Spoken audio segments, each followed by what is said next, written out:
واعتصموا بحبل الله جميعا ولا تفرقوا. بسم الله. السلام عليكم ورحمة الله وبركاته.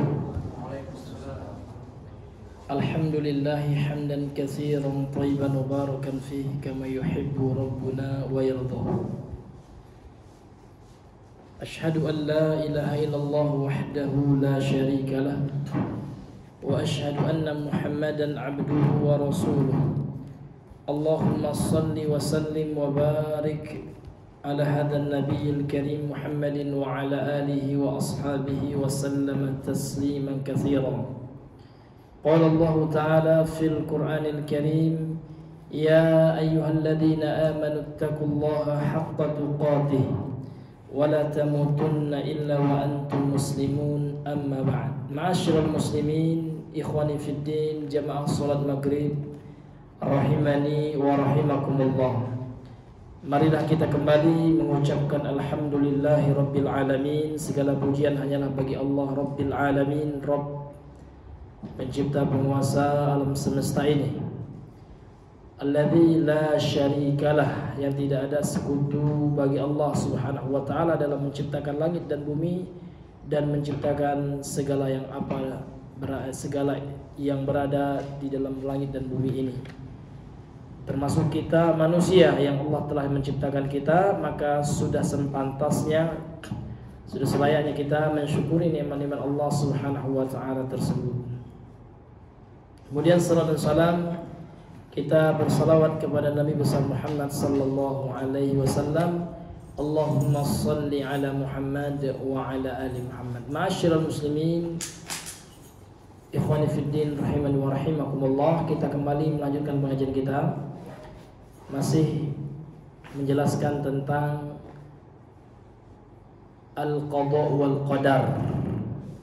Telah kita bahas kemarin bahwasanya al-qada wal qadar, kita beriman kepada Allah Subhanahu wa taala bahwasanya Allah Subhanahu wa taala telah menentukan, menetapkan segala apa yang akan terjadi sebelum Allah Subhanahu wa taala menciptakan makhluknya.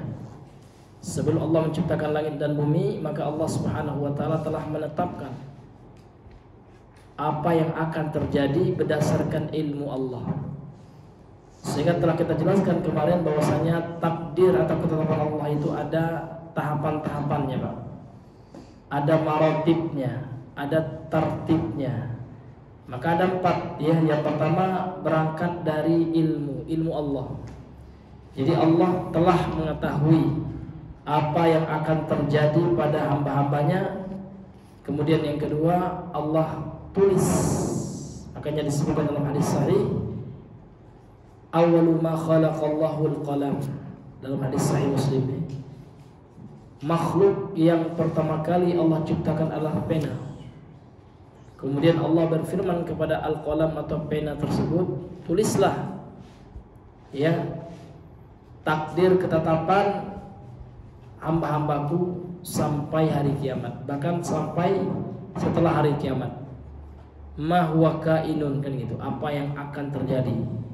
Jadi telah tertulis di dalam al-lauhil mahfuz, di dalam lauhul mahfuz, lembaran-lembaran yang terpelihara di sisi Allah. Kemudian tahapan yang ketiga apa, Pak? Ya, Allah Subhanahu wa taala menciptakannya. Jadi Allah ketahui, Allah suruh pena menulisnya. Kemudian Allah Subhanahu wa taala ciptakan. Kemudian yang keempat baru ya Allah kehendaki. Kalau Allah kehendaki terjadi, dan kalau Allah tidak kehendaki bisa saja tidak terjadi apa yang telah tertulis itu, Pak. Ini sesuai dengan kehendak Allah lagi. Nah, ini hadirin yang dimuliakan oleh Allah. Maka kita mungkin pernah mendengar, Pak ya, bahwasanya ya la yaruddul qada ya illa doa, ya tidak ada yang menolak takdir kecuali doa. Itu maksudnya takdir yang belum terjadi gitu, Pak. Dengan kita berdoa Allah bisa ganti. Misalkan ya telah tertulis takdir kita, kita akan apa namanya, Pak? ya akan sengsara, akan kena musibah atau apa lagi. Kemudian doa. Karena itu belum terjadi, dengan izin Allah, Allah bisa mengganti ya takdir tersebut. Namun Allah tahu kita akan berdoa itu, Allah juga telah tahu. Nah, ini yang harus kita garis bawahi kayak gitu. Ini telah kita bahas baik pada pertemuan yang sebelumnya. Sekarang kita kita lanjutkan ya.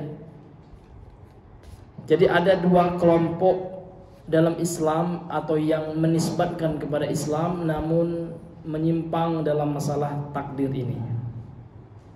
Berkata penulis ya, pensyarah kitab ya, berkata Asy-Syarihu rahimahullah, yaitu Syekh Yahya An-Najmi.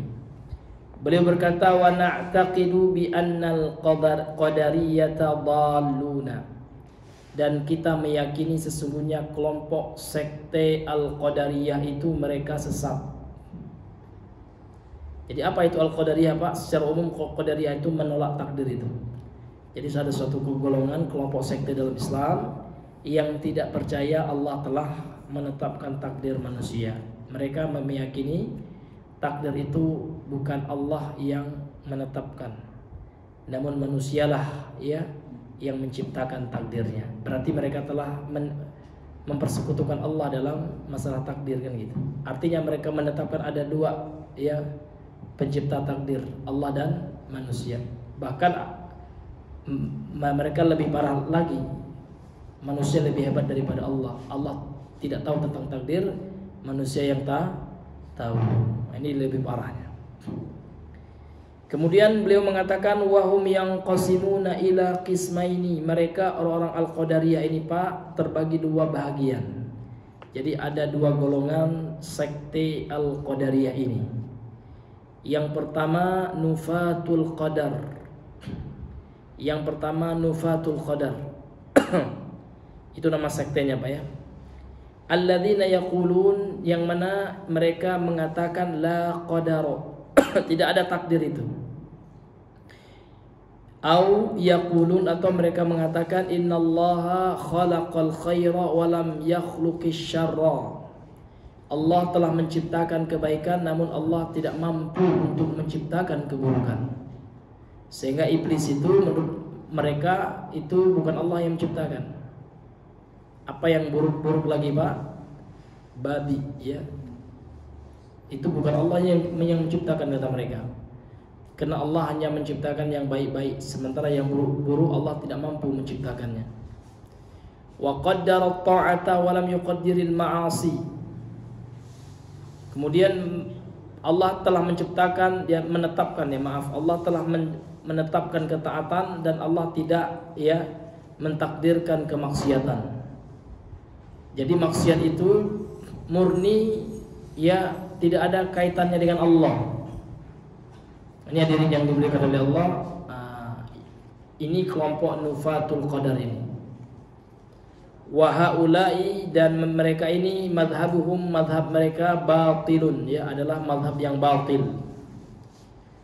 Wallahu subhanahu wa ta'ala qad akhbarana bi annahu khalaqal ibad.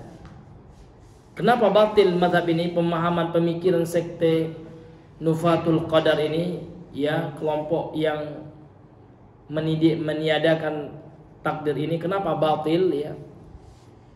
Kata beliau, karena Allah Subhanahu wa taala telah mengkabarkan kepada kita bahwasanya Allah telah menciptakan hamba-hambanya. Wa qaddara a'malahum, dan Allah juga telah mentakdirkan perbuatan-perbuatan mereka. Jadi Allah telah tahu Pak, apakah seorang hamba itu akan melaksanakan ketaatan, kemaksiatan gitu. Sementara kelompok ini mengatakan kalau maksiat itu tidak ada hubungannya dengan Allah, ya. Itu murni perbuatan kehendak dari manusia sendiri. Nah, kalau dalam keyakinan Islam, ya Allah telah menciptakan itu, namun manusia diberikan pilihan, itu bedanya. Kalau dalam keyakinan Ahlus Sunnah wal Jamaah, Allah menciptakan keburukan dan kebaikan. Ya, kemudian Allah berikan kita pilihan untuk memilih. Kalau ini enggak, Ya, Allah tidak menciptakan, itu murni manusia yang menciptakan keburukan tersebut. Di sini letak perbedaannya dengan akidah Islam atau akidah ahli sunnati wal jamaah. Wala yumkinu wahum la yumkinu an yakhruju an qadarillahi ta'ala. Faman qala inna Allah khalaqal khaira wa lam yakhluqish syarra faqad dhalla, ya.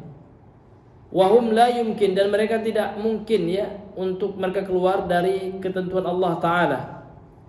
Faman qala, maka barang siapa yang mengucapkan innallaha khalaqal khaira, bahwasanya Allah telah menciptakan kebaikan, walam yakhluqish syarra, dan Allah tidak menciptakan keburukan, faqad dhalla, maka sungguh dia telah tersesat. Nah, ini karena dalam akidah Ahlussunnah wal Jamaah, ya, Allah Subhanahu wa taala itu yang mampu untuk menciptakan kebaikan dan keburukan sebagai ujian bagi kita. Sebagaimana dalam Al-Qur'an Allah mengatakan wa nabluukum bil khairi wa syarri fitnah, kan gitu. Dan kami uji kalian dengan keburukan dan kebaikan, gitu. Sebagai ujian bagi manusia. Siapa di antara manusia itu yang paling baik amalannya?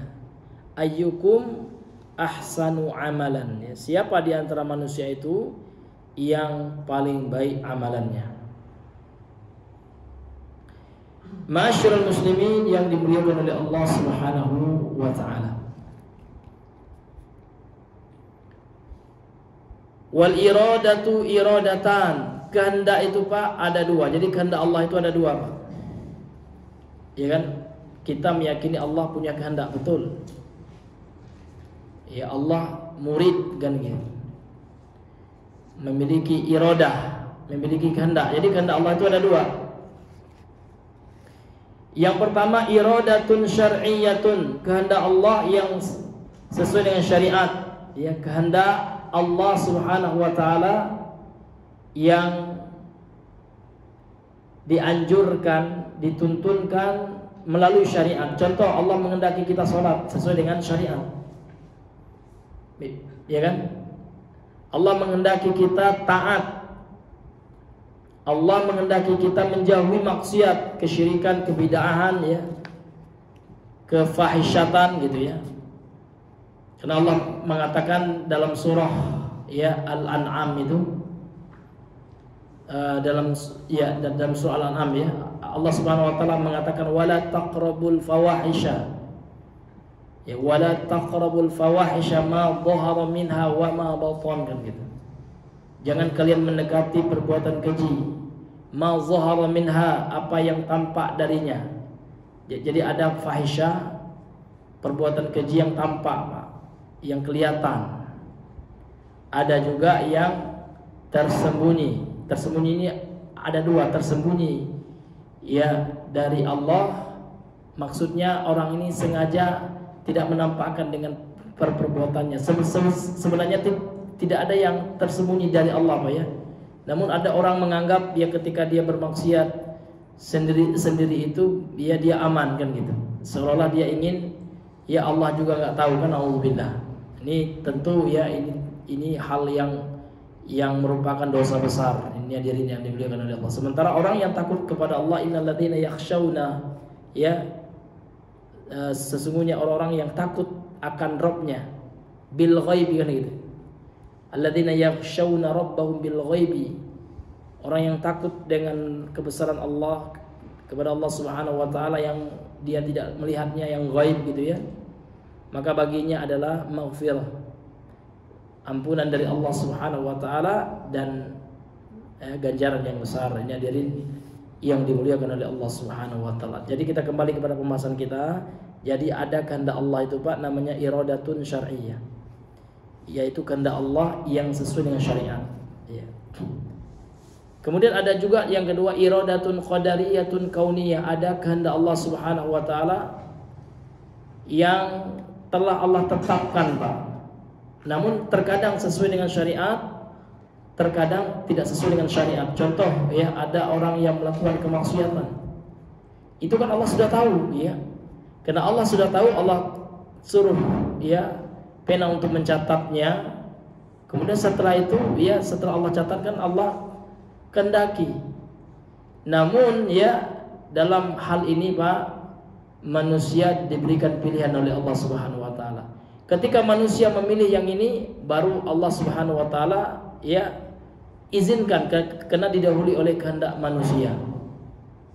Ini Bapak Ibu yang dimuliakan oleh Allah. Jadi iradatun qadariyah itu Pak, suatu kehendak Allah itu yang pasti terjadi kan gitu. Yang pasti terjadi. Namun dia terkadang sesuai dengan syariat ya. Contoh, Allah menghendaki akan adanya Nabi Muhammad. Memang sudah terjadi. Ya kan? Dan dia dua tuh Pak ya. Adanya Nabi Muhammad itu yang pertama iradatun qadariyah dan juga iradatun syar'iyah. Kenapa kita katakan iradatun qadariyah ya? Karena kehendak Allah itu telah terjadi. Iya nggak Pak? Iya. Kemudian dia juga termasuk kehendak Allah yang sesuai dengan syariat. Karena memang Nabi Muhammad Allah itu sesuai dengan syariat. Kemudian adanya Fir'aun. Nah, adanya Fir'aun itu kehendak Allah ya. Yang pertama adalah kehendak Allah qadariyah, kauniyah. Namun bukan kehendak Allah syariah. Fir'aun itu, ya kan? Karena Fir'aun ya tidak sesuai dengan syariat Allah. Karena dia mengaku menjadi Tuhan gitu. Akan tapi Fir'aun sudah ada, Allah telah tetapkan adanya Fir'aun itu. Paham ya Pak ya? Nah, itu juga sering diistilahkan oleh ulama dengan istilah masyiah ya, keinginan. Jadi keinginan Allah itu ada dua Pak ya. Ada yang sifatnya syar'iyah yang sesuai dengan syariat. Ada keinginan Allah itu ya yang terjadi namun Allah tidak meridhoinya gitu. Namun dia terjadi Pak, seperti iblis ya. Ada nggak iblis Pak? Ada. Apakah Allah ridho dengan iblis? Tidak. Nah, ini namanya kata ulama ini iradah Allah juga, kehendak Allah juga. Namun kehendak Allah yang telah terjadi gitu. Namun Allah tidak meridhoinya. Artinya dia adalah iradah qadariyah kauniyah saja. Bukan iradah apa Pak? Bukan iradah syar'iyah. Ini hadirin yang harus kita pahami. Sehingga kalau seandainya ya di dalam ayat Al-Qur'an Pak, kita membaca ayat bahwasanya Allah Subhanahu wa taala menyesatkan orang-orang kafir gitu kan? Iya. Apakah Allah menghendaki mereka sesat secara syariat? Enggak. Karena syariat Allah tidak pernah mengajak orang sesat. Namun karena orang itu memilih kesesatan, karena Allah berikan pilihan, berarti kesesatan mereka itu Allah inginkan dengan iradah yang namanya iradah qadariyah kauniyah, bukan iradah Allah yang sifatnya syariah karena tidak sesuai dengan syariat. Seperti itu ya. Kemudian beliau membawakan firman Allah dalam surah Az-Zumar ayat yang ke-7. Qala ta'ala, Allah Subhanahu wa taala berfirman, "In takfuru fa innallaha ghaniyyun ankum." Jikalau kalian kafir kata Allah, maka Allah Subhanahu wa taala enggak butuh dari kalian. Jadi kita beriman ini bukan untuk Allah, Pak. Karena beriman atau kafir pun manusia tidak akan menambah dan mengurangi kekuasaan, kemuliaan, keagungan, ketinggian, kesucian dari Allah Subhanahu wa taala. Kita beriman itu untuk kita ya pribadi, bukan untuk Allah. In takfuru, jikalau kalian kafir kata Allah, fa innallaha ghaniyyan ankum. Fa innallaha ghaniyyun ankum, maka Allah itu ya ghaniyun, tidak butuh ya, kaya dari kalian itu.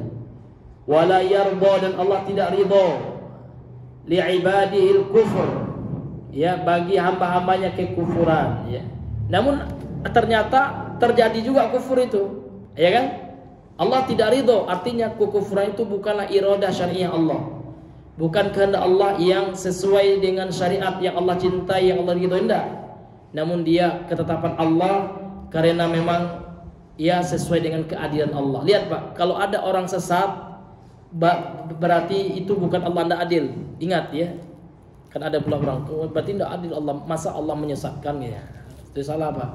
Orang itu sesat dia bukan karena Allah nggak adil. Kenapa Pak? Karena orang itu yang tidak memilih keselamatan.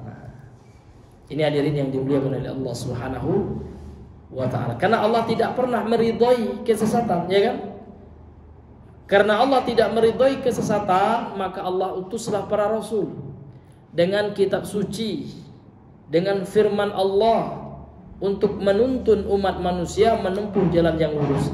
Namun manusia itu sendirilah yang memilih kesesatan. Ketika mereka memilih kesesatan, ya, maka dengan keadilan Allah, ya, karena mereka telah menutup hatinya untuk jalan kebaikan ini, udah, maka Allah sesatkan mereka, kan gitu. Jadi Allah menyesatkan mereka itu karena keadilan Allah, bukan karena kezaliman dari Allah Subhanahu wa ta'ala. Wa in tashkuru, kalau kalian bersyukur kepada Allah, yardahu lakum, maka Allah meridhai kesyukuran itu bagi kalian. Allah cinta, Allah senang dengan kita bersyukur kepada Allah. Ini dalam Al-Quran surah Az-Zumar ayat yang ke-7. Kemudian Asy-Syaikh An-Najmi juga melanjutkan, faman qala bihadzal qawli alladhi sabaqatil isyaratu ilaihi faqad athbata khaliqaini wa qad akhbara Allah azza wa jalla 'anil jinni annahum qalu wa anna la nadri asyarrun urida biman fil ardi am arada bihim rabbuhum rasyada. Maka barang siapa yang berkata atau yang berkeyakinan dengan keyakinan ini, maka telah berlalu isyarat, ya, Allah kepadanya. Faqad asbata khaliqain, maka sungguh orang yang meyakini, ya, keyakinan seperti sekte Qadariyah yang menolak takdir, bayang, yang mereka meyakini yang menciptakan takdir manusia itu sendiri, maka sungguh dia telah menetapkan dua khaliq, ya.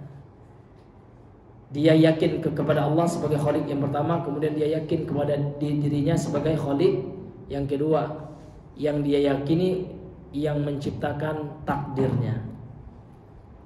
Maka kalau Bapak ada mendengar pengajian supaya takdir manusia itu hanya kita yang menentukan, itu sudah fix, supaya ini adalah neo Qadariyah, ya, atau Qadariyah gaya baru, ya, yang mereka menolak, ya, takdir Allah Subhanahu wa ta'ala, takdir yang buruk, Pak, ya. Ini padahal dalam Islam, Pak, kita beriman kepada takdir khairihi wa syarrihi. Kita beriman kepada ketentuan Allah yang baik maupun yang buruk, kan itu.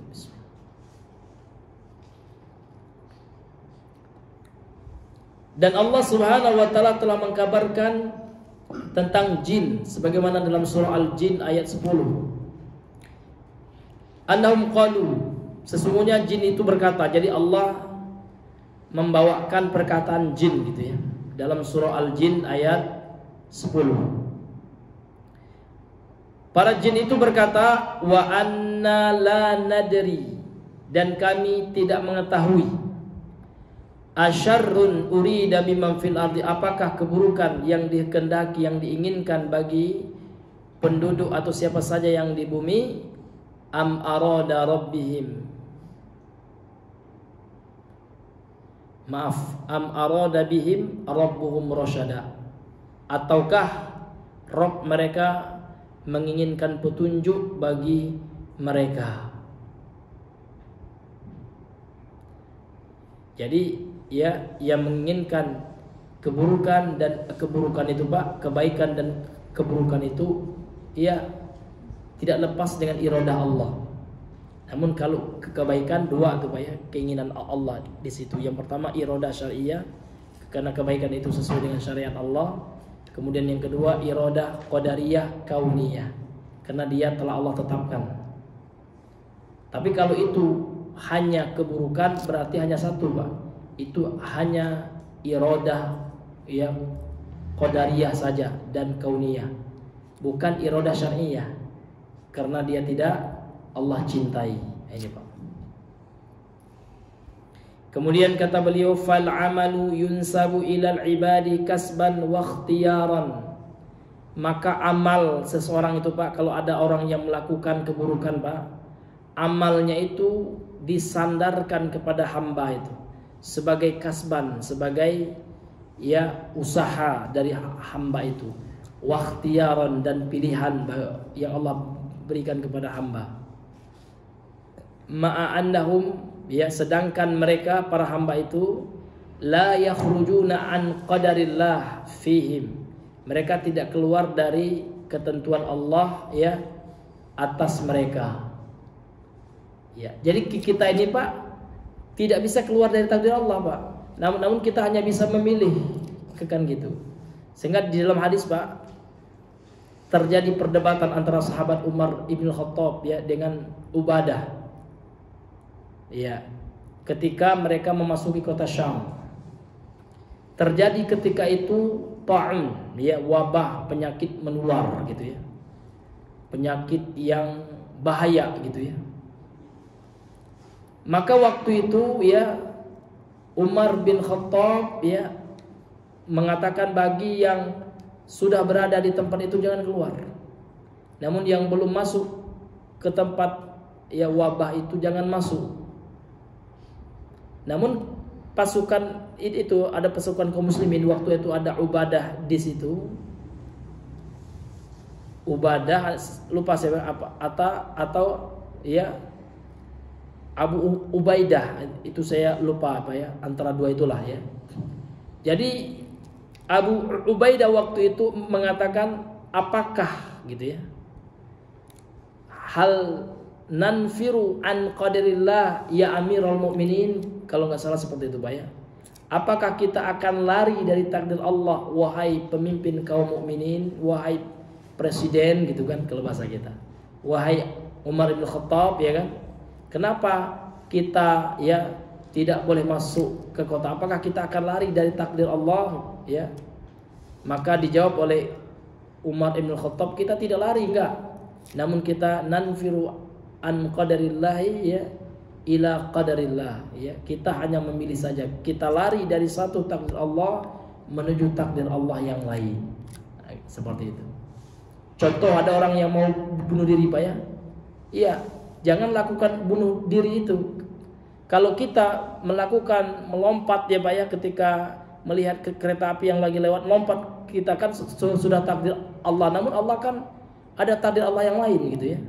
Kita yang salah kenapa? Karena kita memilih takdir yang buruk itu. Ya kan, sehingga kita mati. Padahal kita Allah berikan pilihan, berikan kehendak untuk bisa tidak bunuh diri gitu kan. Nah, artinya apa Pak? Artinya kita ya diberikan oleh Allah kehendak untuk memilih. Nah, beda dengan Qadariyah ini Pak. Kalau Qadariyah ini mereka meyakini apa Pak? Mereka meyakini bahwasanya Allah Subhanahu wa taala tidak ya ada wewenang atas diri kita ini, ya kan? 100% hanya kitalah yang memilih itu, bukan Allah Subhanahu wa taala. Ya. Apalagi keburukan, ya kan? Mereka menganggap yang menciptakan keburukan itu hanyalah manusia, tidak ada kaitannya dengan Allah, karena niat mereka adalah ingin mensucikan Allah dari perkara-perkara yang memang tidak layak bagi Allah, kata mereka gitu Pak. Namun mereka telah membatasi kekuasaan Allah Subhanahu wa ta'ala. Masyarul muslimin yang dimuliakan oleh Allah Subhanahu wa ta'ala,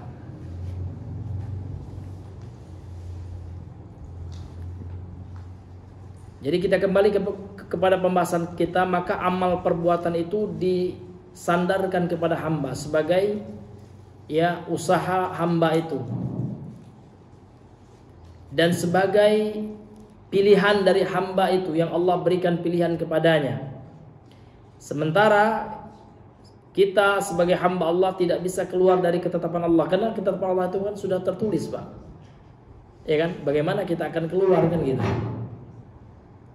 Wa bihadzal kasbi wal ikhtiyari yu'akhiduhumullah, dan karena usaha ini dan pilihan ini maka Allah akan mengazab kita atau memberikan nikmat kepada kita atau pahala berdasarkan usaha yang kita lakukan. Nah, ini sering kami sampaikan Pak ya, kalau sesuatu kita tidak ada usaha di dalamnya, tidak ada pilihan bagi kita, maka Allah tidak akan menghisab kita atas hal itu. Contoh Pak, Allah menciptakan kita laki-laki, maka tidak akan Allah tanya kelak di akhirat, kenapa engkau menjadi laki-laki? Tidak ada. Karena memang bukan pilihan kita ini, ya kan? Ini mutlak pilihan Allah Subhanahu wa taala. Yang akan dihisab itu Pak, yang akan dimintai pertanggungjawaban oleh Allah kelak adalah sesuatu yang Allah berikan kepada kita, ikhtiyaran wa kasban, pilihan dan usaha. Contoh, beriman atau kafir, itu pilihan Pak. Allah berikan pilihan bagi kita. Namun Allah mengingatkan, kalau engkau kafir, maka Allah telah siapkan neraka yang menyala-nyala bagimu kalau kau mati dalam kekafiran. Sementara kalau kau Islam, kau amalkan agama Islammu, ya, maka Allah telah siapkan apa? Surga. Itulah orang-orang yang bertakwa itu. Uiddat lil muttaqin. Ini hadirin yang Allah muliakan. Wad dalilu ala dzalika, dan dalil atas hal itu, ya, atas apa yang telah beliau sampaikan ini, qauluhu subhanahu wa ta'ala, adalah firman Allah Subhanahu wa ta'ala, wa nuqallibu afidatahum wa absarahum, dan kami membolak-balikkan hati dan penglihatan mereka, kama lam yu'minu bih, sebagaimana mereka tidak beriman dengannya, yakni dengan Allah, ya, dengan apa yang telah Allah tetapkan, awwala marratin, ya, ketika mereka di dunia gitu. Wa nadharuhum fi tughyanihim ya'mahun, dan kami biarkan mereka terombang-ambing dalam kesesatan mereka. Ketika apa ini Pak? Ya, ketika mereka lam yu'minu bih, tidak beriman dengan Allah, maka Allah biarkan sesat mereka. Kenapa?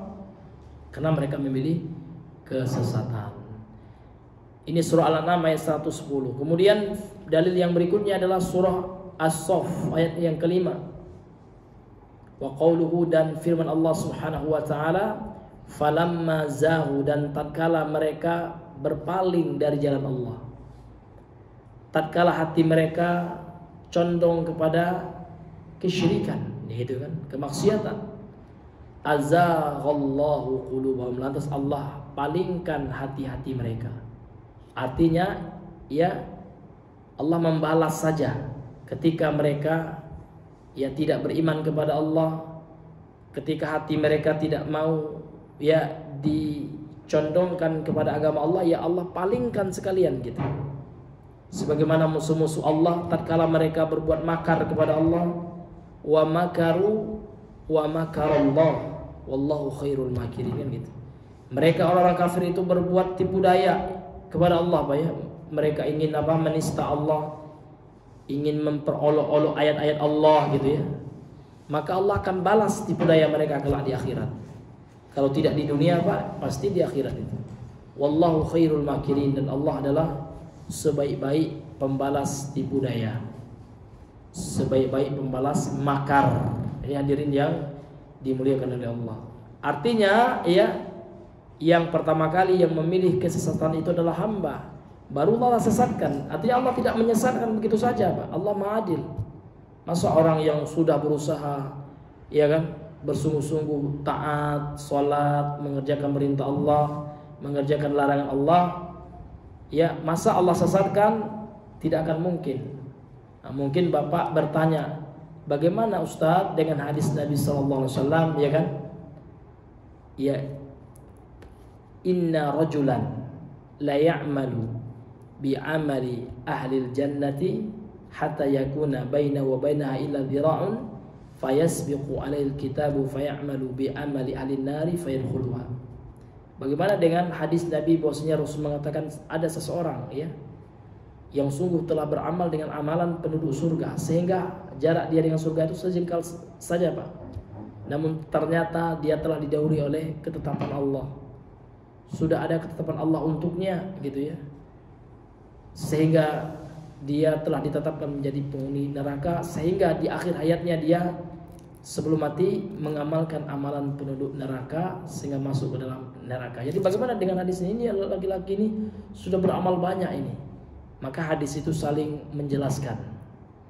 Maka hadis ini, kata-kata Syekh Shalih Al-Utsaimin, Pak, ya, Kata Syekh Shalih Al-Utsaimin ketika menjelaskan hadis ini, Muhammad bin Shalih Al-Utsaimin, Syekh Ibnu Utsaimin ya, bahwasanya hadis ini dijelaskan oleh hadis yang lainnya, ternyata laki-laki ini Pak wa ya'malu fima yabdulin nas. Dia ini beramal ya apa yang tampak oleh manusia.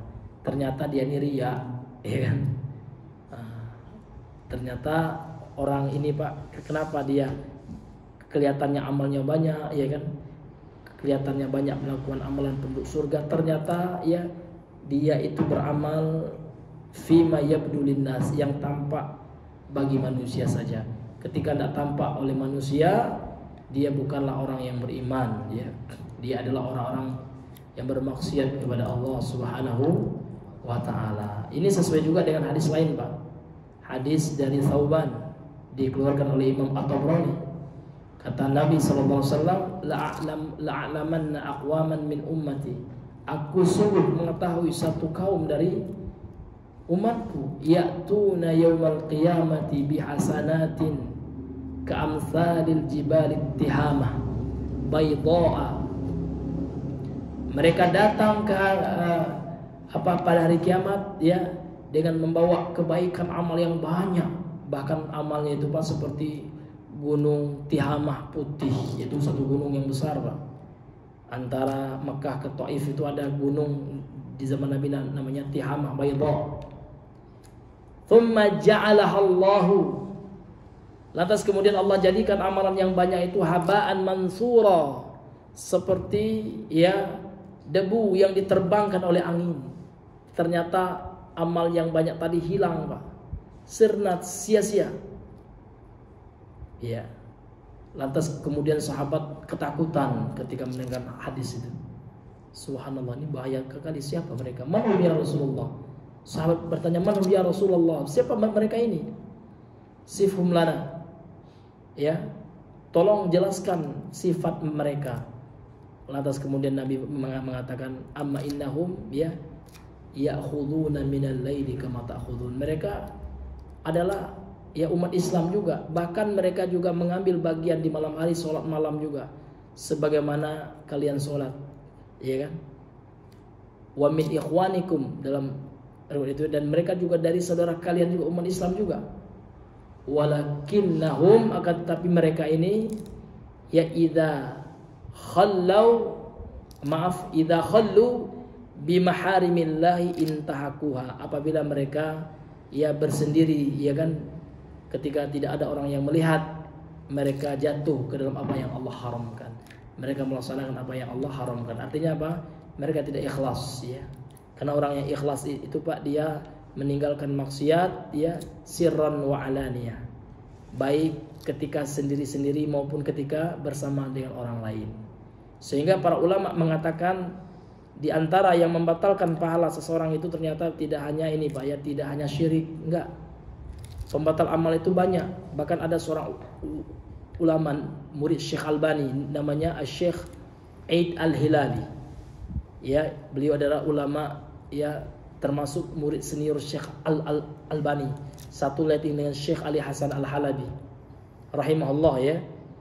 Dan salah seorang juga pendiri markas Syekh Al-Albani di Urdun atau di Yordania, yang beliau sudah meninggal ya kan, Syekh Ali Hasan ini.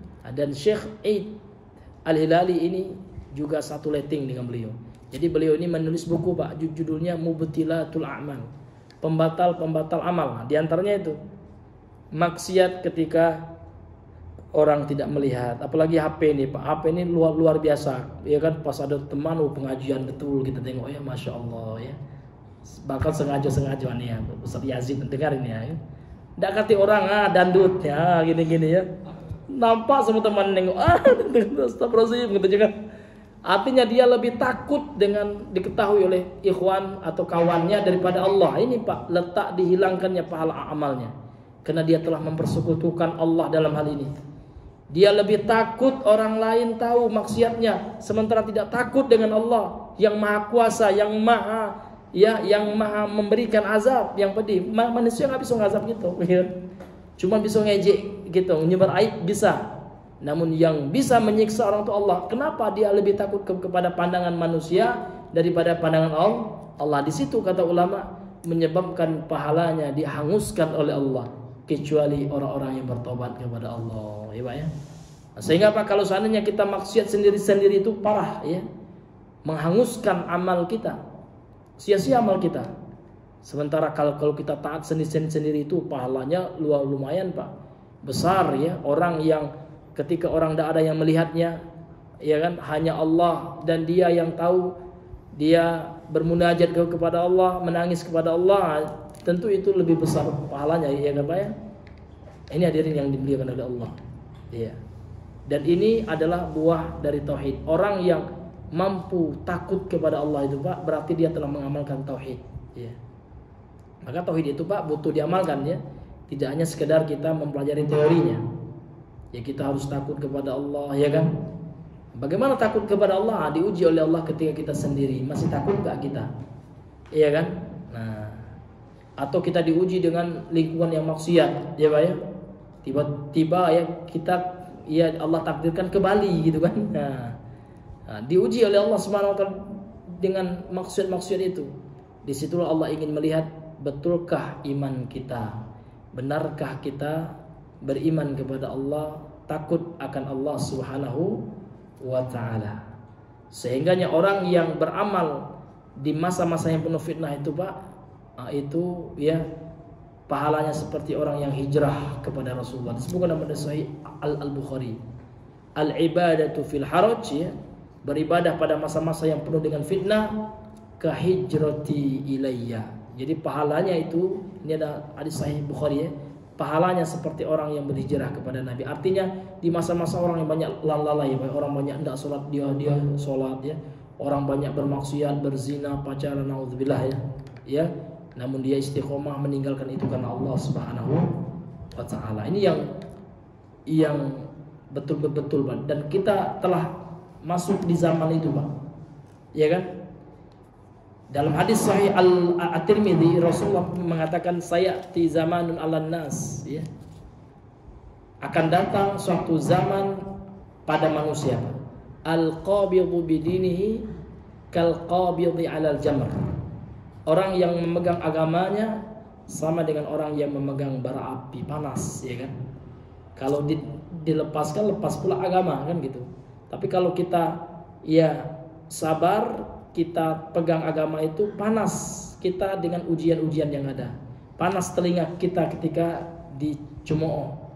Panas ketika difitnah, ya kan? Ketika diejek, direndahkan, ya kan? Dibilang yang enggak, dituduh dengan tuduhan yang macam-macam, ya Pak ya. Akan tetapi kalau kita sabar, maka kita akan mendapatkan pahala yang disebutkan oleh Nabi seperti ya para sahabat yang berhijrah kepada beliau di masanya. Itu pahalanya orang yang sabar ya, beribadah di masa-masa yang penuh fitnah. Kita sekarang Pak berada di zaman yang penuh fitnah sekarang ya, luar biasa fitnahnya. Ya.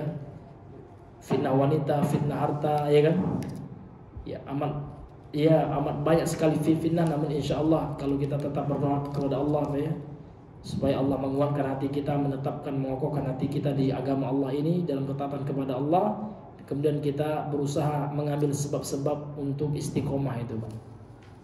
Ya, di antara sebab-sebabnya itu Pak, kita ya meluangkan waktu kita untuk mendengarkan Al-Quran, membaca Al-Quran ya.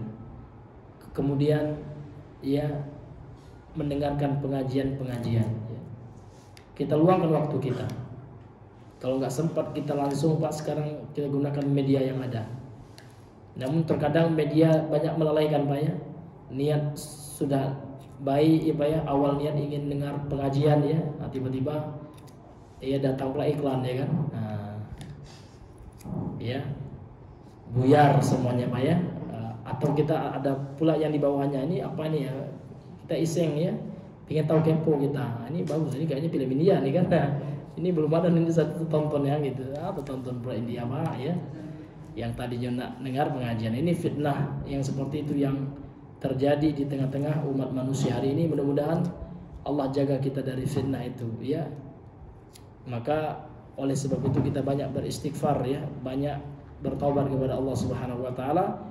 Dan yang namanya tobat Pak tidak ada batasannya. Batasannya itu sampai mati saja, sampai maut datang, sampai gharghara, ya, malam yugharghir kan itu. Selama belum sampai napas di tenggorokan, sakaratul maut, itu insyaallah ya akan Allah terima tobat seorang muslim yang ingin bertobat kepada Allah Subhanahu wa taala. Ya, karena sudah masuk waktu Isya Pak ya. Ya, mungkin kita cukupkan dahulu ya sampai di sini pembahasan kita pada malam hari ini. Ya, karena qadarullah ya, malam ini ya insyaallah rencananya kami mau safar Pak ya. Ya, mau ke Bangko insyaallah. Kalau tidak ada halangan insyaallah. Subhanakallah wa bihamdika asyhadu an la ilaha illa anta astaghfiruka wa atubu ilaik. Assalamualaikum warahmatullahi wabarakatuh.